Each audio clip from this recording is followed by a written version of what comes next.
Bonjour à toutes et à tous, mes chers concitoyens. Nous vous retrouvons pour cette nouvelle intervention aujourd'hui pour vous informer que nous avons lancé ces derniers jours une campagne d'affichage pour convaincre les Français que notre pays est dépourvu de liberté et de respect depuis des décennies. Il faut que cela cesse. Nous devons reprendre la main sur notre patrie. Nous devons retrouver la maîtrise de notre destin. La situation générale de la France est dramatique à tous les niveaux. C'est le message que nous portons à toutes les Françaises et Français qui nous écoutent. Nous allons continuer à le porter et à le faire relayer. Nous savons que vous êtes nombreux à avoir la même vision de la France que nous. Vous êtes la majorité silencieuse. Vous pensez comme nous. Alors venez nous rejoindre. Soyez fiers. Notre association va également transmettre un message à différentes radios locales et journaux du département du Loiret notamment, pour lancer un appel à un maximum de Françaises et Français. Nous allons utiliser tous les moyens que nous aurons à notre disposition pour vous défendre, mes chers concitoyens, dans l'intérêt général de la patrie. Notre pays est plus que jamais menacé, il est humilié, outragé, martyrisé. Mais il sera libéré si nous nous battons intelligemment avec solidarité et rigueur. Ne soyez pas dans un combat individuel, car la lutte est collective. Nous devons être tous ensemble et non pas dispersés et divisés. La France a choisi d'être du côté des peuples libres et non du côté de cette oligarchie mondialiste corrompue. La France a choisi d'être avec vous, mes chers concitoyens. On s'en sortira que si nous plaidons la cause nationale et non pas, comme je viens de le dire, la cause individuelle. Notre belle patrie, nous n'avons pas le droit de la laisser tomber. Notre association a donc le projet de contacter des radios et journaux pour se faire entendre. Nous faisons cette démarche pour vous et bien sûr pour la nation française. La majorité des Français approuvent nos idées et notre vision de la France. Pourquoi des technocrates non élus par les peuples décideraient pour notre avenir, pour le vôtre et celui de vos enfants, en nous imposant des directives liberticides venues d'ailleurs, comme celle des retraites? Tous ces dirigeants dogmatiques et fanatiques de l'euro notamment est une véritable religion pour eux. Ils sont pathétiques. La France doit être libérée de toutes ces organisations mafieuses, antidémocratiques et antisociales comme l'Union européenne. Celle-ci n'a jamais été une union. C'est une erreur d'appellation, mais le nom est resté. Elle n'a fait que fissurer les nations, détruire la démocratie et la parole des peuples.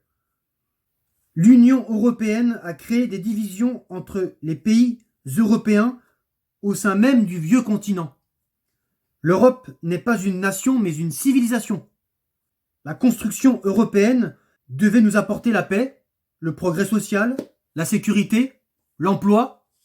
Elle s'est fondée sans l'approbation des peuples.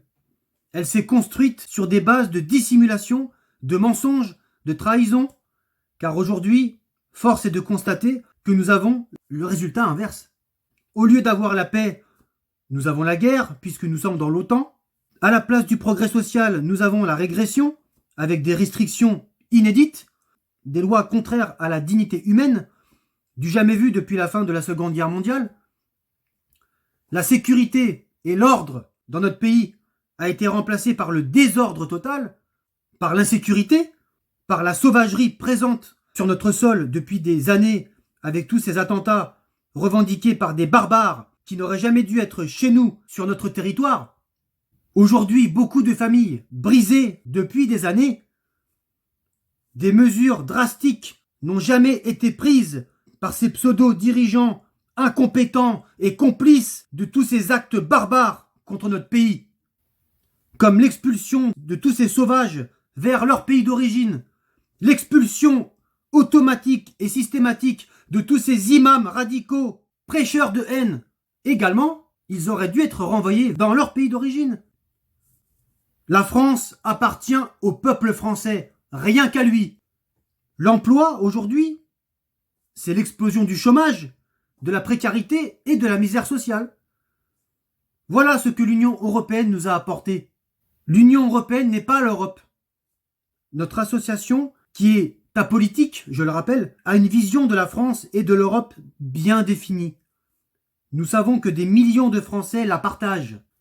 Nous aimerions convaincre encore des Français sceptiques que la seule Europe qui fonctionne, c'est l'Europe des États souverains. Il est vital de soumettre au peuple français, par voie de référendum, la proposition de retrait de la France de cette Europe fédérale et supranationale. Nous devons en sortir. Cette politique mondialiste utilisée par tous ces dirigeants apatrides depuis 40 ans est obsolète. La vieillesse de cette politique ultralibérale qui consiste à abandonner la nation s'identifie aujourd'hui avec l'effondrement de la France. Quand en 1992, la signature du traité de Maastricht fut signée sous le deuxième mandat de François Mitterrand, qui a vu disparaître quelques années plus tard notre monnaie nationale, le franc, pour une monnaie unique, absurde, l'euro. La création également d'une banque centrale européenne, la BCE, alors que nous avions la Banque de France. À l'époque, Philippe Séguin avait tenté d'alerter dans son discours magistral, que je vous invite d'ailleurs à réécouter, car c'était une allocution mémorable, sur les conséquences du traité de Maastricht s'il était ratifié.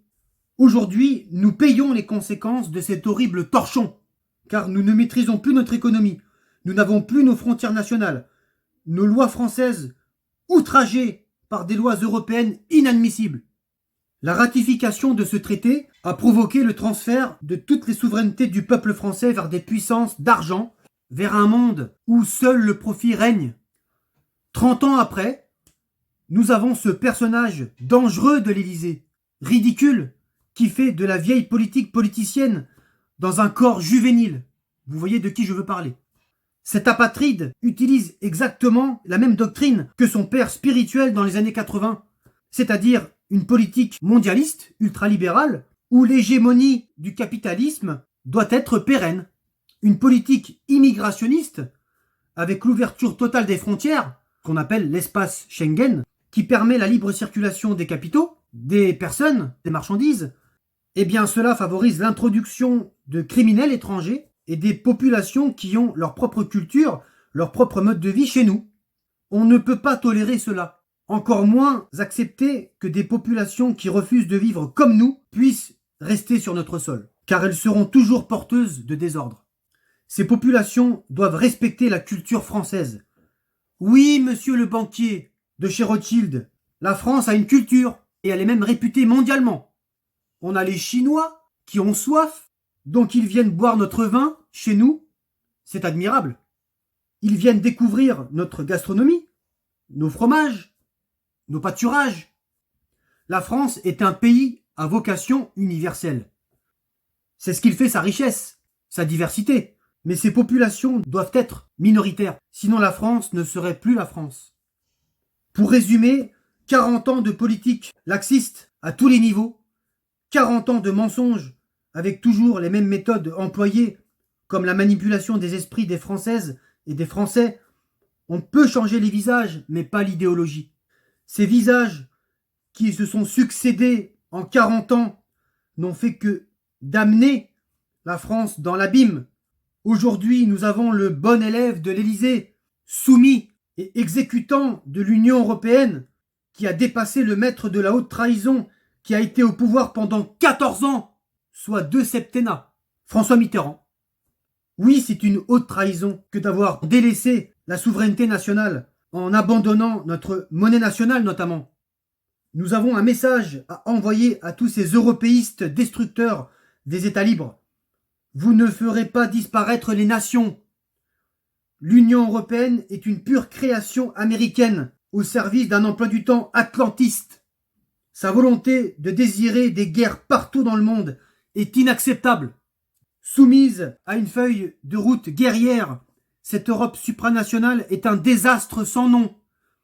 Elle n'a fait que provoquer le naufrage de la diplomatie française notamment. Elle veut démolir l'identité, l'histoire et la culture de chaque peuple en Europe.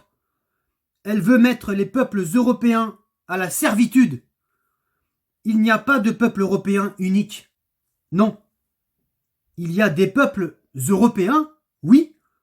Il y a le peuple allemand, le peuple italien, le peuple belge, le peuple hollandais, mais il y a surtout le peuple français.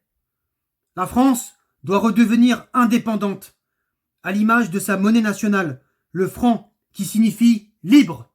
Notre pays doit se retirer de cette structure criminelle, car oui, le traité de Maastricht de François Mitterrand et de ses acolytes de l'époque a été l'une des plus grosses trahisons de la Ve République. Asservir la France est inadmissible. La première mission de notre association consiste à défendre vos droits de citoyens français et vos libertés fondamentales comme celle de la pensée. Tous ces dirigeants corrompus qui ont signé ce traité de Maastricht sont responsables de ses conséquences aujourd'hui. Vous le savez, les mêmes causes entraînant les mêmes effets. Tous ces imposteurs ont ruiné notre économie. Des milliards d'euros donnés à la corruption. Cet argent donné à tous ces hommes mafieux mêlés à des conflits d'intérêts. Et pendant ce temps-là, le peuple de France qui travaille a de moins en moins de droits, de liberté, à l'heure où nos hôpitaux manquent de moyens, de matériel, d'effectifs, depuis des années. Nos forces de sécurité, police, gendarmerie, armée française, nos agents de sécurité, nos pompiers, qui ont été désarmés comme jamais, travaillant dans des conditions lamentables. C'est indigne de notre pays millénaire. Et je n'oublie pas tous ces autres métiers pénibles, difficiles au quotidien. Il n'y a aucune profession facile entre nous, nous le savons. L'argent n'est pas redistribué à la France et aux Français qui en ont besoin pour travailler et vivre dignement. Ces étrangers de notre pays doivent rendre tout cet argent volé au peuple français qui se lève tôt pour réarmer nos forces de sécurité, affaiblies physiquement, psychologiquement, dépourvues de matériel, d'effectifs depuis des années, et à tous ces corps de métiers humains à la dérive. C'est une réalité. Tous ces hommes et ces femmes irréprochables dans leur métier, dotés d'une conscience professionnelle exemplaire, notre association ne les abandonnera pas. On ne vous abandonnera pas, mes chers concitoyens. J'en ai terminé. Juste après l'épilogue de la vidéo, nous vous mettrons la charte de notre association, le collectif du Rassemblement pour la France libre, RFL, et nous vous ajouterons également les premières photos de nos affiches collées dans certaines communes du département du Loiret, notamment, à l'occasion de notre campagne d'affichage. Françaises, Français, nous avons besoin de vous. Venez nous rejoindre. Nous vous attendons si vous le souhaitez. Unissez-vous à nous. Encore une fois, nous sommes une association apolitique, je l'ai dit. On est sincère. On n'attend plus que vous. Venez nous rejoindre. Venez adhérer. Pour nous suivre sur Internet, nous avons la page et le compte Facebook, le collectif du Rassemblement pour la France libre, RFL. Vous pouvez également nous écrire par mail, charlescollectif@hotmail.com. Il est plus qu'urgent d'agir, mes chers concitoyens, dans l'intérêt général de notre patrie.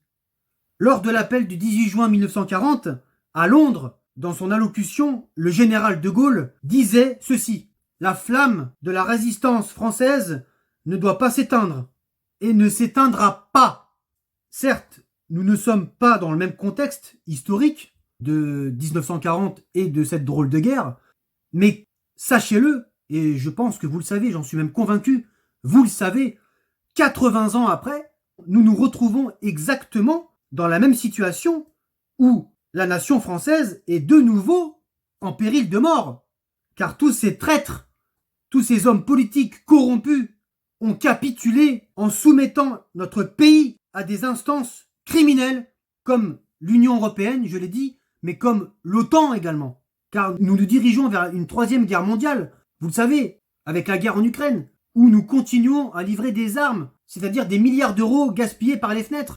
En attendant, les Français sont en train de mourir. Un pays comme la Suisse, qui n'est pas dans l'Union européenne, a refusé récemment d'envoyer des armes en Ukraine parce que c'est un pays souverain. Donc c'est un pays libre. Voilà, c'était juste entre parenthèses. J'en arrive vraiment au terme de mon intervention. Merci à vous pour votre écoute et votre patience. Et vive la France libre!